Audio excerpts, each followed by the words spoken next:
এই মিস্ত্রি, হ্যাঁ বলুন বলুন, আপনি নামুন তো, আপনার সঙ্গে কথা আছে। কি হয়েছে বলুন। এই যে ছোট ছোট ছেলেলাকে আপনি কাজ করাচ্ছেন, এটা তখন পড়বার বয়স, এদিকে স্কুলে পাঠান।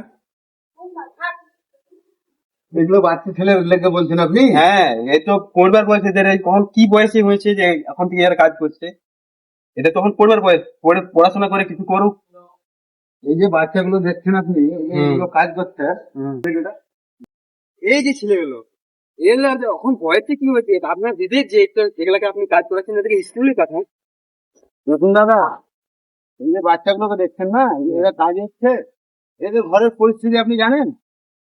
এদের পরিস্থিতি যদি আপনি জানতেন, ওরকম প্রশ্ন করতেন না। আপনি কি বলতে চাইছেন যে প্রশাসন আমাকে দেখলে সাহায্য করবে? একদম সাজা দেবে? আপনার ঠিক আছে, আমি মেনে নিলাম, আমি আপনার কথা মেনে নিলাম যে প্রশাসনের দৃষ্টিতে বাচ্চা ছেলেগুলো কাজ করছে, এটা অন্যায়। হ্যাঁ, একদম অন্যায়।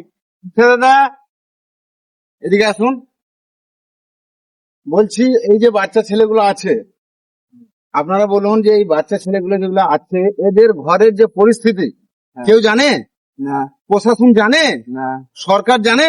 না। এই ছেলেগুলো ঘরে হয়তো দুমুঠো ভাত খেতে পায় না, ওদের পরিবারের পরিস্থিতি কিরকম একমাত্র ওরাই জানে। ওদেরকে যে আমরা কাজে আনি, পরিবারের অবস্থাটা দেখতে হবে যে কেন এই ছেলেগুলো কাজে এসছে। এদের পড়ার বয়স আমি মেনে নিলাম, সেই পড়ার খরচাটা কে তুলবে, কে দিবে? তার জন্য তো সরকার স্কিম চালাচ্ছে না। সরকার স্কিম চালাচ্ছে, স্কিমটাই দেখতে পাচ্ছেন আপনারা দাদা।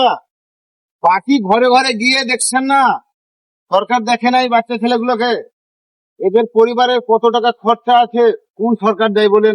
ওই 2 কিলো 3 কিলো চাল দিয়েই সরকার স্কিম চালাচ্ছে বলছেন আপনারা। এই তো সরকার পোশাক দিচ্ছে, বই খাতা দিচ্ছে, মিড ডে মিল বলে খাবারও দিচ্ছে। মিড ডে মিল যেটা বলছেন, মিড ডে মিল খাবার খেতে পারবেন আপনি? মিড ডে মিল ওই যে সকাল 10টার সময় যে ওই যে নোংরা চাল ভাত, ওই মিড ডে মিল আপনি খেয়ে থাকতে পারবেন? আর ওই মিড ডে মিলটা খেয়ে বাচ্চাকে আসবে, তার পরিবার আছে, তার আর ভাই বোন আছে, কিভাবে চলবে তাদের সংসার? আপনি কি ভাবছেন আমাদের ভারতবর্ষের অবস্থা কি জানেন? আজকে আজকে আমাদের ভারতবর্ষের অবস্থা বাংলাদেশের চেয়েও মানে ছোট হয়ে গেছে। বাংলাদেশ যেখানে সবচেয়ে মানে ছোট দেশ, যেখানে মানে ধরেন আপনার উন্নত দিক দিয়ে, আমাদের ভারতবর্ষ এখন সেরকম অবস্থায় পড়ে গেছে। আমাদের ভারতবর্ষের হাল খুব খারাপ, নইলে এই বাচ্চাগুলোকে কাজ করতে হয়। আজকে আমাদের সরকার ঠিক থাকলে, এই মেহেঙ্গাই যদি এত না বাড়াতো, এই বাচ্চাগুলোকে এভাবে কাজ করতে হতো না। আজকে পয়সার কোনো মূল্যই নেই আমাদের ভারতবর্ষে। আপনি কি বলতে চাইছেন? কথা তো কিন্তু মিস্ত্রিটা ঠিকই বললো। আমাদের সরকার হয়তো বহুত কিছু স্কিম চালাচ্ছে, বহুত কিছু স্কিম দিচ্ছে, কিন্তু সহি মূল্যে সবার কাছে পৌঁছছে না। তাই আপনারা ভেবে শুনে যাকে কোনো ডিসিশন নেবেন বা যাকে কোনো দোষ দিবেন, একটু ভেবে শুনে দিবেন। হ্যালো বন্ধুরা, নমস্কার সবাইকে।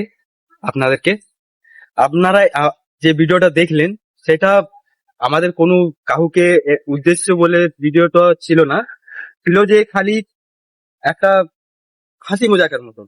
কিন্তু যদি আপনারা এই ভিডিওটাতে কিছু জ্ঞান অর্জন পেলেন বা কিছু একটা জিনিস পেলেন যেটা আপনাদের ভালো লাগলো, তো ভিডিওটা প্লিজ লাইক করুন, শেয়ার করুন এন্ড সাবস্ক্রাইব করুন।